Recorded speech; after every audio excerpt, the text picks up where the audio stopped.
Hello friends, welcome back to this channel. दोस्तों, इस video में रिलायंस फ्यूचर के लिए हम लोग बातचीत करेंगे, लेकिन उससे पहले आप लोगों से रिक्वेस्ट करना चाहूँगा, अगर आप इस चैनल को फर्स्ट टाइम देख रहे हैं, मेक श्योर कि सब्सक्राइब करके बेल आइकन को हिट कर लीजिए, ताकि दोस्तों आपको किसी भी वीडियो की नोटिफिकेशन मिस ना हो। और दूसरी चीज़, डीमेट या ट्रेडिंग अकाउंट के लिए डिस्क्रिप्शन बॉक्स में लिंक देख सकते हैं।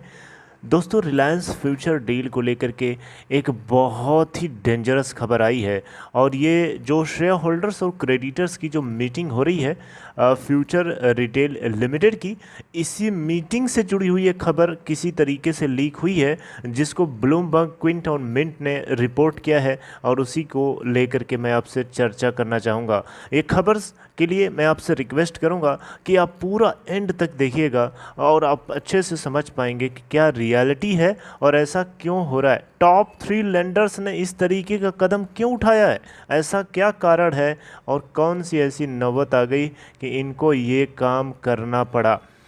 देखिए, फ्यूचर ग्रुप के टॉप 3 लेंडर्स ने कहा है कि रिलायंस के साथ ये जो डील है इसको रद्द कर दो। यानी रिलायंस के साथ डील को लेकर के ये बिल्कुल भी तैयार नहीं दिख रहे हैं। इनके नाम मैं आपको ले लेना चाहूँगा। इनके नाम है एसबीआई,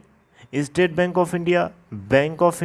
बीओआई, और एक है UBI, union bank of India. ये 3 बड़े बैंक्स हैं भारत के अंदर। आपको पता ही है, एसबीआई सबसे बड़ा बैंक है, पब्लिक सेक्टर बैंक्स में राजा है ये।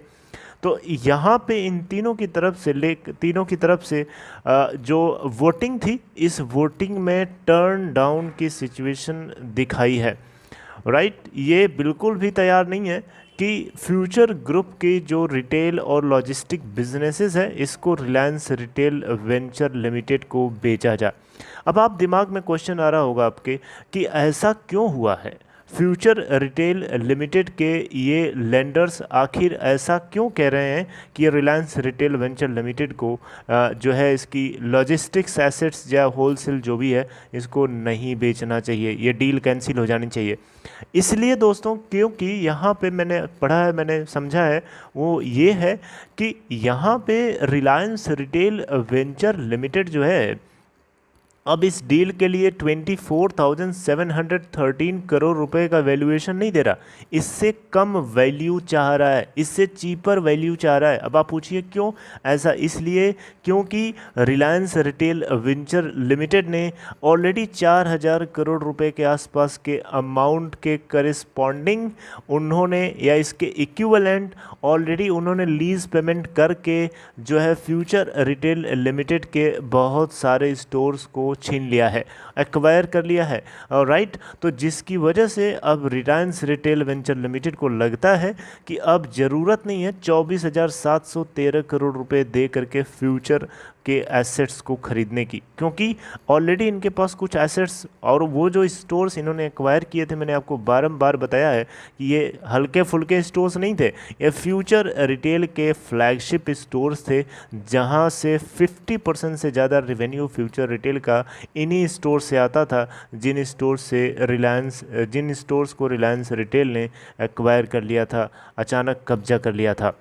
अब यहाँ देख सकते हैं, यहाँ पे जो टॉप लेंडर्स हैं, इनकी तरफ से यही शिकायत करी गई है कि अब इस लोअर वैल्यूएशन वाले रिलायंस डील को एक्सेप्ट करने से इनको कोई फ़ायदा नहीं दिख रहा है। ये बिल्कुल भी तैयार नहीं है, ये बिल्कुल भी खुश नहीं है रिलायंस की तरफ से जो कुछ भी स्टेप लिया जा रहा है, क्योंकि ये जो न्यू इन्होंने वैल्यूएशन रखने की कोशिश करी है रिलायंस की तरफ से, ये साथ साथ में ये तो कम वैल्यू के साथ तो है ही है, साथ में बहुत सारी एक्स्ट्रा कंडीशंस लगाई है रिलायंस ने, और ये बहुत सारी कंडीशंस और लोअर वैल्यूएशन, ये दोनों चीज़ें इन लेंडर्स को, मोस्टली लेंडर्स को, ये 3 ही नहीं बल्कि 3 के अलावा और भी बहुत सारे लेंडर्स हैं, यहाँ पे बताया गया। देखिए यहाँ पे लिखा है, most lenders we have discussed the matter with have rejected the bid, there are also some gaps in the way payments to lenders are structured as part of the deal and we are not in favour of approving it in the current form. ये आप देख सकते हैं, बहुत से ऐसे lenders हैं जो बिल्कुल भी रिलायंस के इस मूव से पसंद नहीं है, खुश नहीं है। और तीन ही की बात नहीं है, बहुत सारे लेंडर्स हैं यहाँ पे दोस्तों। रिलायंस रिटेल वेंचर लिमिटेड की तरफ से कुछ कंडीशंस भी रखी जा रही हैं, और वही कंडीशंस प्लस लोअर वैल्यूएशन, दोनों बातें जो है लेंडर्स को बिल्कुल भी नाराज़ कर रही हैं। 28 फरवरी का वो दिन जिस दिन नेशनल कंपनी लॉ ट्रिब्यूनल ने फ्यूचर रिटेल को शेयर होल्डर्स और उसके क्रेडिटर्स की मीटिंग कराने के लिए कन्वीन करने के लिए जो है अप्रूवल ग्रांट किया था। हालांकि इसको लेकर के अमेज़ॉन की तरफ से धमकी भी दी गई थी कि अगर ऐसा आप करते हैं तो ये ना सिर्फ सिंगापुर आर्बिट्रेशन सेंटर की तरफ से पास किए गए ऑर्डर को आप उल्लंघन करेंगे, बल्कि आप जो है जो 2019 में कॉन्ट्रैक्ट किया था उसका भी आप ब्रीच करेंगे। बहरहाल दोस्तों, अब देखना होगा कि आगे का क्या नज़ारा दिखता है, क्योंकि अभी तो आपको पता है 20, 21, 22, 23 ये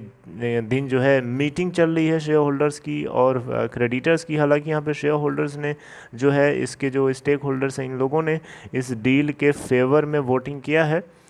यहाँ पे देख सकते हैं, एक चीज़ आपको मैं पढ़ के सुनाता हूँ, सुनिएगा। According to the second person, now that Reliance has taken over several Future Retail stores, it wants to negotiate a cheaper deal, and bankers are not comfortable with the new valuation. In the last week of February, Reliance took possession of hundreds of stores run by Future Retail after terminating their lease. Somewhat incensed by this, lenders on 15th March published an advertisement stating that anybody dealing in company's assets should keep in mind that these are subject at all times at the charges of lender. यहाँ नहीं, यहाँ पे lenders का बोलना है कि कोई भी फ्यूचर रिटेल लिमिटेड की एसेट्स को हाथ लगा रहा है, उसको हाथ लगाने से पहले इस बात को सोचना चाहिए कि ये जो एसेट्स हैं इन पे सबसे ज़्यादा अधिकार और पहला अधिकार है वो है लेंडर्स का, ना कि किसी थर्ड पार्टी का। तो यहाँ पे इशारा रिलायंस की तरफ ही था, और इसी को लेकर के एसबीआई ने एक अकाउंटेबिलिटी भी मांगी थी किशोर बियानी से कि बियानी जी, मुझे आप